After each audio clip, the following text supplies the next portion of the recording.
Why is someone who hurt you once still living inside your mind? They are not in the room. They are not speaking to you. They may not even be thinking about you.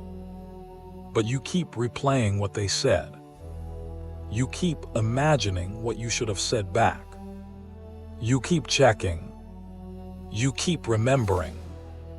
You keep letting one person sit in your head like they own the place.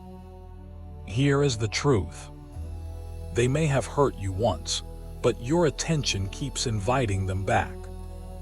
In this video, you will learn how Stoicism teaches you to take your mind back, stop feeding old wounds, and become free from people who only have power because you keep giving them a room. Comment free if there is someone you are ready to stop carrying in your mind. Now listen carefully. The first mistake is thinking the problem is still them. Sometimes it is not. Sometimes the person already left. The conversation ended. The insult passed. The rejection happened. The argument is over. But your mind keeps dragging the body of that moment through every new day. You wake up and it is there. You drive and it is there. You try to work and it is there. You try to sleep and the scene begins again. What they said, how they looked at you, why they did it, what it meant, what you should have done. This is how one moment becomes a prison. Not because the moment is still happening, but because your mind keeps reopening the door. Stoicism begins with a hard distinction. There is what happened, and there is what you are doing with what happened. You may not control the first, but you must learn to control the second. Epictetus taught that people are disturbed not only by events, but by the judgments they attach to events. That is not blaming you for being hurt. It is showing you the part where freedom can begin.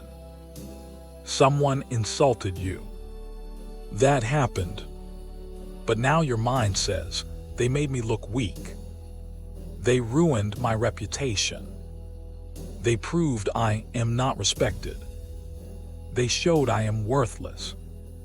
Now the insult has grown teeth. Not from their words alone. From the story you keep feeding around it. A Stoic does not deny pain. A Stoic asks, what judgment am I adding that keeps this pain alive? That question matters because the wound may have started with someone else, but the replay is now happening inside your own house. So the first practice is simple. Separate the event from the story. The event is what happened. The story is what your mind keeps adding. The event may be, they did not reply. The story may be, I am not important. The event may be, they criticized me. The story may be, everyone sees me as a failure. The event may be, they walked away. The story may be, no one ever stays. You cannot heal clearly when you confuse the event with the story. Say it out loud if you have to. This happened. This is what I am adding. This is what I know. This is what I am guessing. Most mental suffering grows in the gap between facts and imagination. And many people lose months of peace arguing with a story they never proved. The second mistake is replaying pain and calling it reflection. Reflection has a purpose. Replaying has an appetite. Reflection asks, what can I learn? Replaying asks, how can I feel this again? Reflection is a teacher. Replaying is a loop. You know the difference by the result. If thinking about it makes you wiser, clearer, and more prepared, that is reflection. If thinking about it makes you angrier, smaller, more bitter, more anxious, and more stuck, that is replaying. Be honest. Some thoughts are not helping you understand. They are helping you bleed. You replay the argument. You imagine winning. You imagine them regretting it. You imagine proving them wrong. For a few seconds, it feels good. It feels like power. But afterward, you are tired. Your body is tense. Your peace is gone. Your mind has spent another hour feeding the person you claim you want to remove.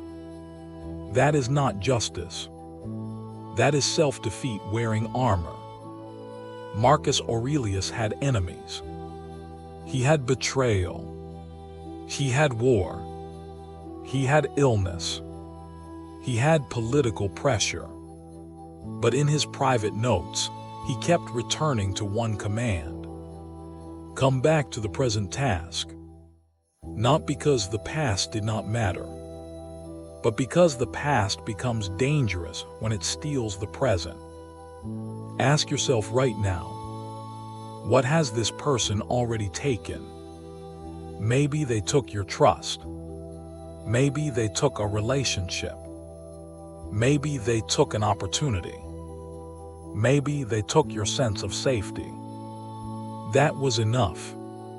Do not also give them your mourning. Do not give them your focus. Do not give them your sleep. Do not give them your future decisions. Do not give them the part of your life they never earned. Comment room if you know you have been giving someone too much space in your head.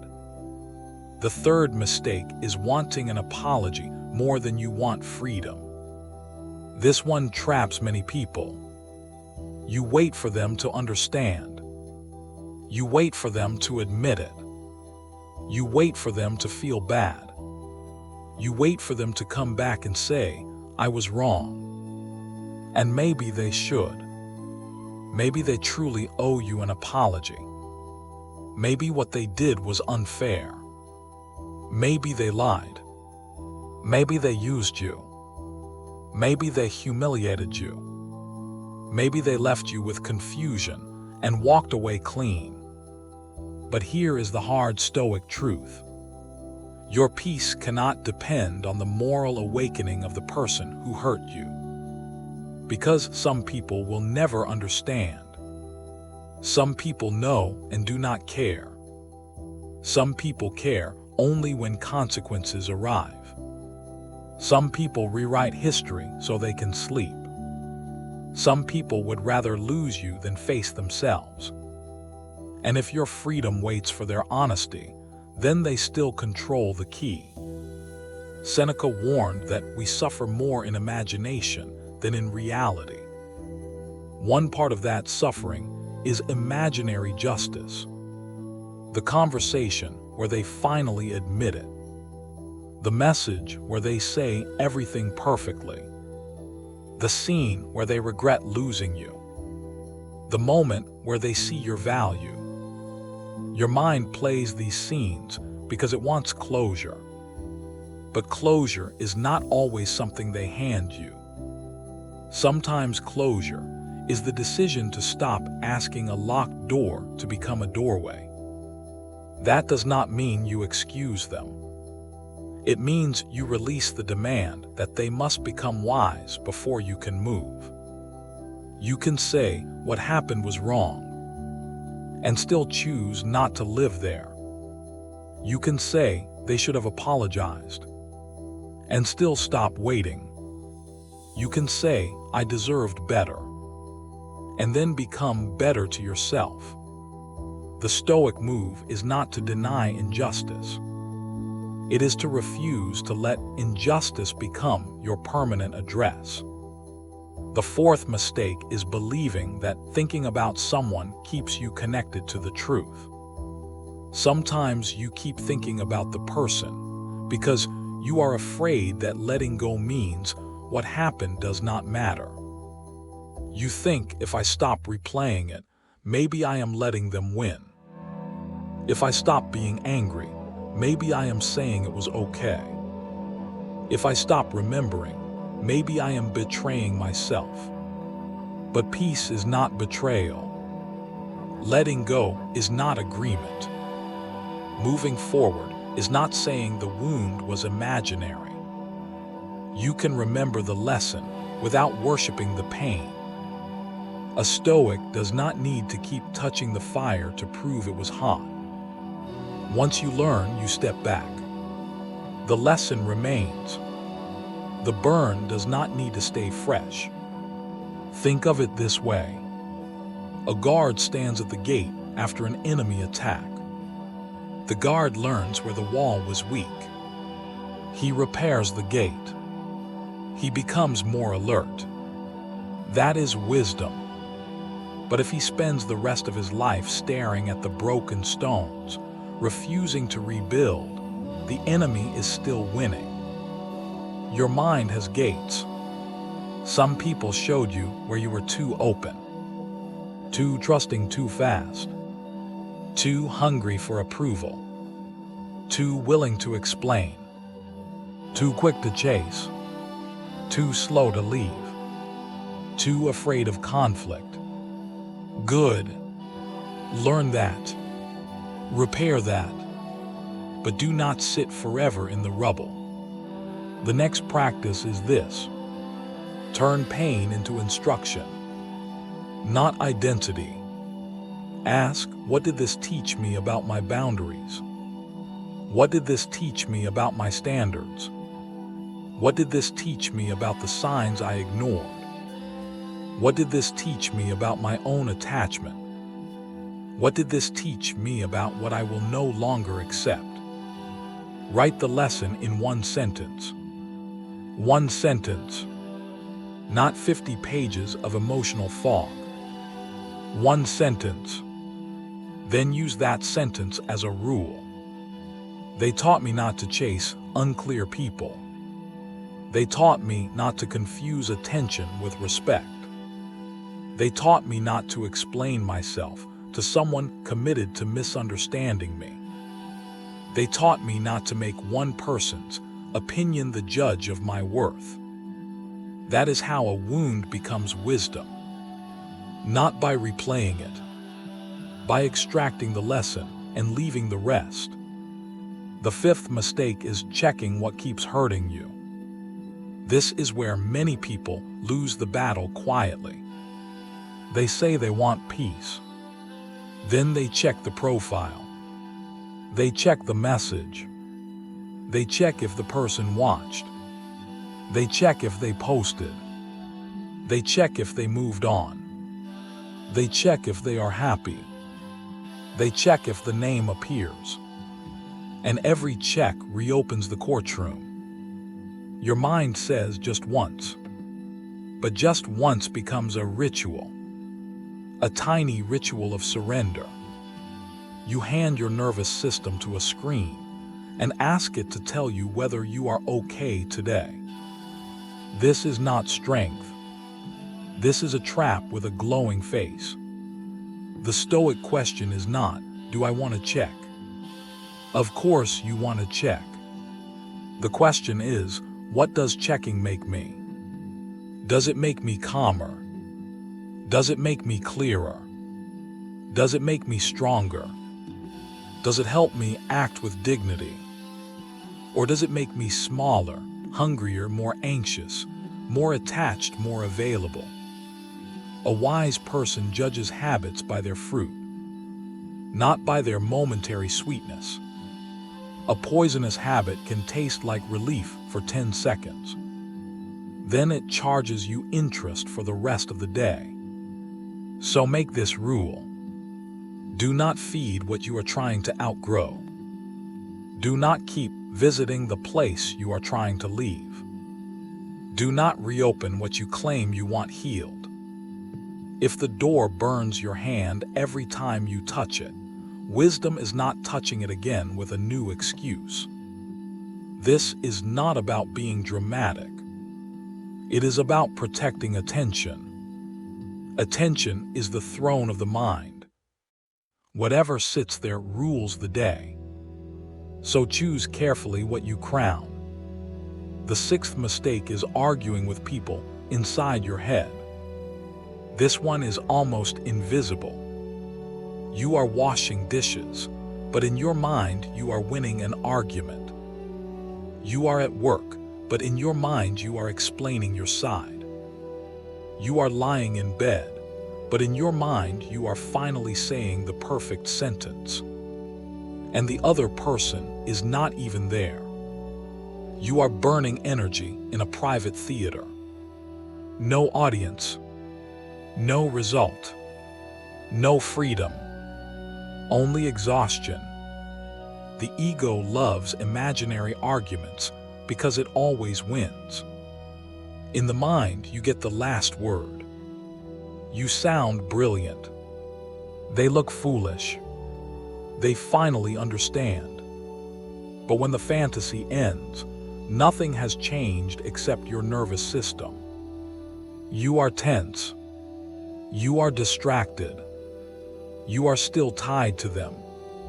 Stoicism asks for discipline not only in action, but in attention. Your mind is not a public stage where every old enemy gets free rehearsal time. When the argument starts again, interrupt it. Say no trial today. Then return to the next visible duty. Clean the cup. Send the email. Walk outside. Finish the work. Breathe. Move your body. The mind needs a task, not just a command. Do not merely say, "Stop thinking." Give the mind something worthy to do.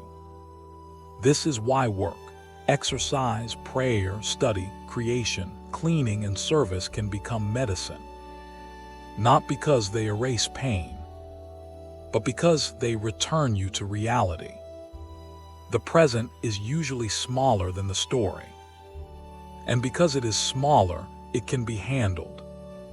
A sink can be washed. A page can be written. A floor can be swept. A body can be trained.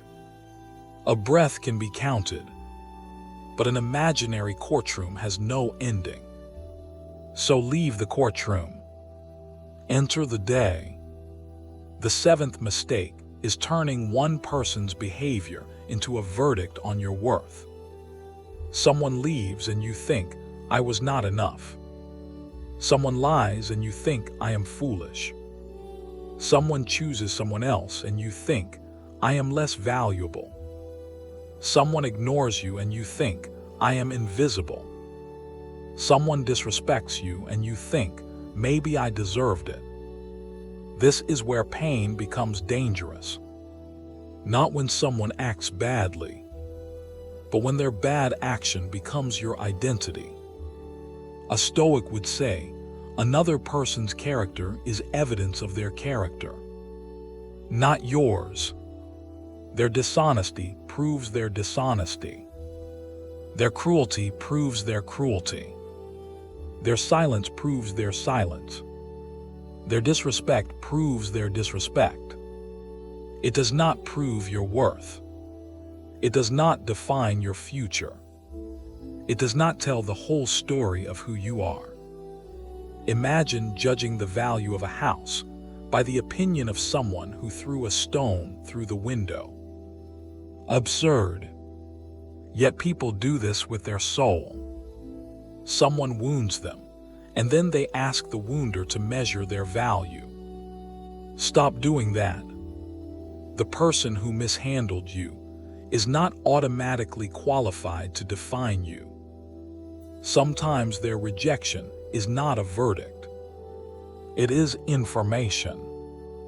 It tells you about their limits, their taste, their maturity, their fear, their selfishness, their timing, their inability to meet you honestly.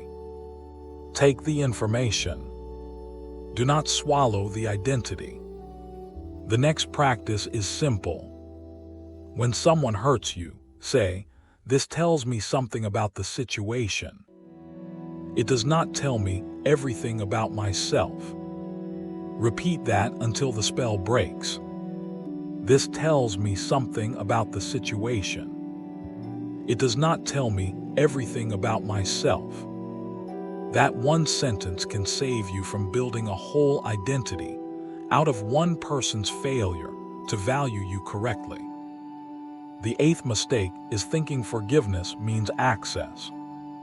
This needs to be clear. Stoicism does not require you to keep giving access to people who keep harming your peace. You can forgive and still create distance. You can release bitterness and still not reply. You can wish someone well and still not invite them back.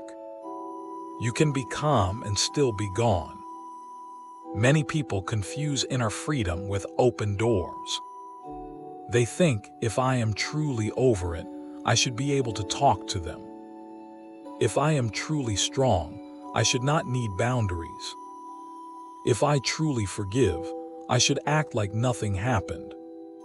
No, that is not wisdom. That is confusion dressed in soft clothing. A healed hand does not need to return to the flame to prove it is healed. The Stoic goal is not to look peaceful. It is to live according to reason. And reason may say, this person has shown a pattern. Reason may say, this door should stay closed. Reason may say, I can release hatred without restoring access. Reason may say, I can be kind from a distance. So ask yourself, am I considering contact because it is wise or because I am lonely? Am I calling this forgiveness, or am I just craving the old attachment? Am I returning from peace or from withdrawal? That question is sharp. Use it. Because sometimes the mind paints desire as compassion. Sometimes it paints weakness as kindness. Sometimes it paints unfinished attachment as maturity. Be honest enough to see the difference. The ninth mistake is waiting to feel nothing before you move on. People think moving on means the memory no longer hurts. So when it still hurts, they assume they are failing. But healing does not always begin with no pain. Sometimes healing begins when you stop obeying the pain. You may still feel the urge to check, but you do not check. You may still feel anger, but you do not rehearse the argument. You may still feel sadness, but you still get up. You may still miss someone, but you do not hand them your future. You may still remember, but you do not make the memory your home. That is progress. Not dramatic, not shiny, but real. A Stoic does not wait for the weather of the mind to become perfect before walking. He walks while the sky is still gray. He chooses the next right action while emotion still makes noise. That is how strength is built. By acting from values before feelings fully agree. Do not ask, why do I still feel this? Ask, what is the right action while I feel this? That question puts the steering wheel back in your hands. Because feelings may visit, but they do not need to drive. The 10th mistake is leaving the mind empty after removing someone. This is important. You cannot simply remove someone from your mind and leave an empty throne. Something will sit there. If you do not choose it, old pain will return. The mind needs direction, purpose, discipline, work, faith, training, service, creation, learning, something higher than replay. Many people fail to move on because they only try to stop thinking about the person. They do not build a new life strong enough to hold their attention. So the old person keeps returning, not because they belong there, but because there is nothing stronger at the center. Build something. Train your body. Improve your work. Clean your space. Fix your sleep. Read something that sharpens you. Create something that would not exist without your pain becoming fuel. Help someone who is still trapped where you used to be. Give the mind a future large enough that the past no longer feels like the only room available. This is not distraction. Distraction runs away. Purpose walks forward. There is a difference. Distraction says, I do not want to feel this. Purpose says, I will not let this be the only thing I feel. Now let us make this practical. The next time the person enters your mind, do not panic. Do not say, why am I still thinking about them? Do not insult yourself. Do not call yourself weak. Just notice. They are back. Then ask 3 questions. First, what triggered this? A song, a place, a message, a fear, a lonely moment. Second, what story is my mind telling? That I was not enough. That I need closure. That they won. That I should check. That I should argue. Third, what action would return me to myself? Not to revenge. Not to fantasy. Not to begging. To myself. Maybe the action is putting the phone down. Maybe it is writing the lesson. Maybe it is going for a walk. Maybe it is blocking the doorway. Maybe it is finishing the work. Maybe it is sleeping instead of spiraling. Maybe it is saying a prayer. Maybe it is simply breathing until the wave passes. This is how you train. Not by winning one grand battle. By winning small moments where your old mind expects you to obey, and you choose differently. Every time you do not check, you take back a brick. Every time you do not replay, you take back a brick. Every time you do not argue with them in your head, you take back a brick. Every time you choose your task over the memory, you take back a brick. One day you realize the room has changed. The person is no longer on the throne. They are only a memory, still real, but no longer ruling. That is freedom. Not forgetting, not pretending, not becoming cold. Freedom is when the memory can knock and you do not have to open the door.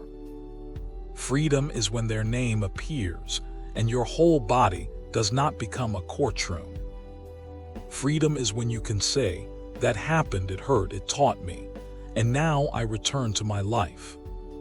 The Stoics understood that the mind must be guarded, not because the world is always evil, but because attention is life.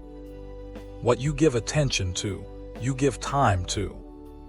What you give time to, you give life to.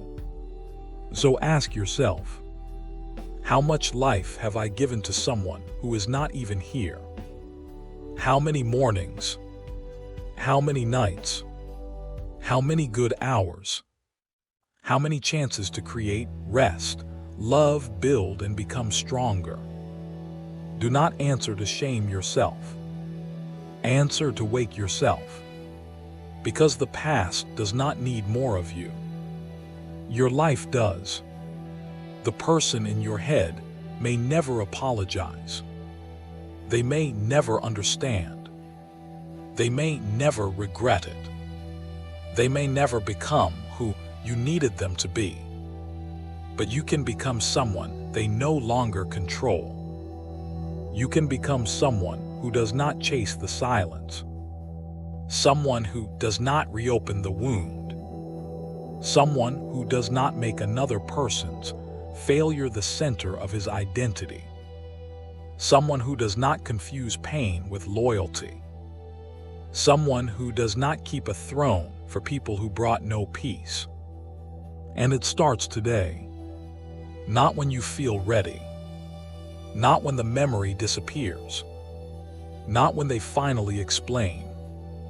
Today, the next time your mind reaches for them, bring it back. Gently if you can, firmly if you must. Say, not today.